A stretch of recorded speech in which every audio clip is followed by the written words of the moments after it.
Hello. I don't usually make these long form videos, and this is a bit of a different video than I've done before, so I hope it's interesting.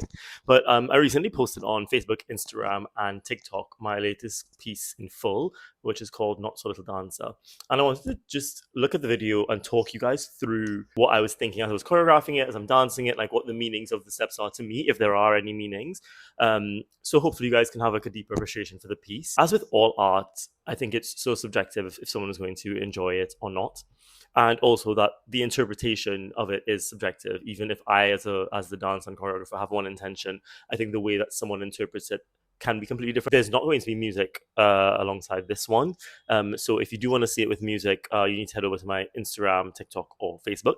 I've put the links in the description below, so you can just head down there, click on whichever one is easiest for you, and have a look. Before we get started, I'm going to just read the caption that I've put alongside the post as it stands, just so you have like a general idea of it, so that while I talk through it, you understand what's happening. Not So Little Dancer, choreographed by me, costumed by Storveldi, to Debussy's Arabesque No. 1, joined in the end by the incomparable Ines. So this piece came from the idea that dancers are often seen only as people who do beautiful things without much thought given to everything it takes to become one. The piece begins and ends in the pose of Degas' Petit Danseur de 14 ans, which is one of the most famous ballet sculptures in the world. From there, it moves through other iconic statues to explore what lives inside a dancer. Michelangelo's David represents the body, which is our most important tool, trained and shaped over time. The Scobulus by Myron, I'm not sure, represents the athleticism, the exhaustion, and the constant pushing of physical limits. Rodin's The Thinker represents the mind, because even when the body stops, the work is never really done. We're always thinking about our craft, technique, artistry, and how to keep improving ourselves. And once all those pieces come together, you have the dancer. Not so little after all. So I start in the pose of the little dancer, and this shoulder roll I do here is really that's coming to life of that statue.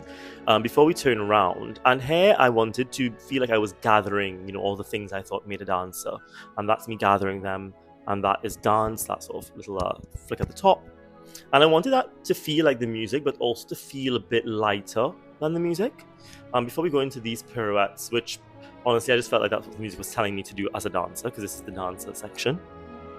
And here I step into the famous sugar plum attitude, and then I do some double beats, which for me represent Giselle. Before the tutu then comes off, and here I go into the pose of David. Before we go into the section, which is the body. And for here, it was really about like the escaping of the statue here when I break free, and then I see my body and I start to like really examine it, because again, it's my tool and it's the thing I think about the most. And when I was getting up here, it was again admiring or looking at the body and then realizing maybe there's a bit more to it. And here again, it's really just giving everything to the audience. Some lovely shiny turns. And here I'm really just trying to like stay on my leg as I lift that leg up to the back into arabesque. And then we go down. And this section here is where the body gets a bit exhausted. And I just collapse. And it's like, oh, can I keep going? And as a dancer, you're like, yeah, you have to keep going. So it's like, okay, come on, you can do this. To my body, like we can keep going. We have to keep going. I'm just listening to the music. And here's where I'm like, oh god, I don't know if I can. And it's sort of a struggle to get up. It's like, okay, no, we have to keep going. We have to keep going, even if there's a bit of pain. And this goes into the physical limit. So that is the Scobulus, throwing the discus, and then we go. And I just wanted this section to feel really quick. When I originally choreographed this section, it was actually a lot of jumping, but because outside the floor isn't sprung, I didn't want to risk injury, so I changed it to some pirouettes. But still trying to keep that sort of like quick motion that could be interpreted very differently, dances to dance, and feel very different. And here, a bit of stillness, which I love this part because it's like I can breathe a little bit. Before we go into this section here.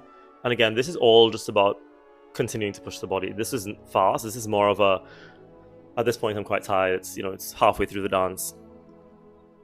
And here I wanted to show some arabesques, because I think arabesque, the name of the piece. And this is very tricky because the floor outside can be very difficult to turn on. And then here we go into the physical exhaustion where you can't go anymore. So we have to rest our body. Usually I would like to have something to sit on, like a chair, but I had to make do. I didn't have anything. And then we fall into the pose of the thinker, where we stay for a bit. And this is essentially happening inside the dancer's head. This is not a physical thing that's happening. You're thinking about it, and that's what the thinking is.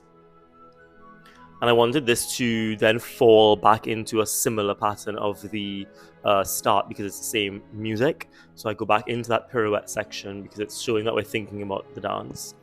And I love that pirouette section. I just want to bring it back, really. And then here we turn up, and this is where we kind of come out of the thinking phase and back into the dancer.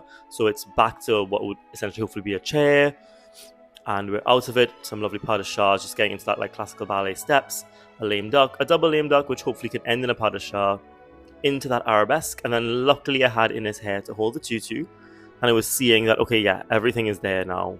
We have the body, the physicality, and the thought. So we can get now gathering all the pieces that make the dancer. And back to the beginning, the beginning music.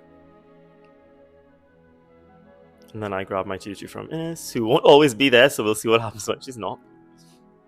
Probably the tutu will just stay on the ground and I'll pick it up. And I always kind of panic with the tutu because I'm like, will I get it done before the music? I still am working on that. But that is the piece. I don't know if I communicated everything I'm thinking exactly as it was happening, because I think it's so hard to speak while I'm going through it, even though it's a long piece. There's so much happening.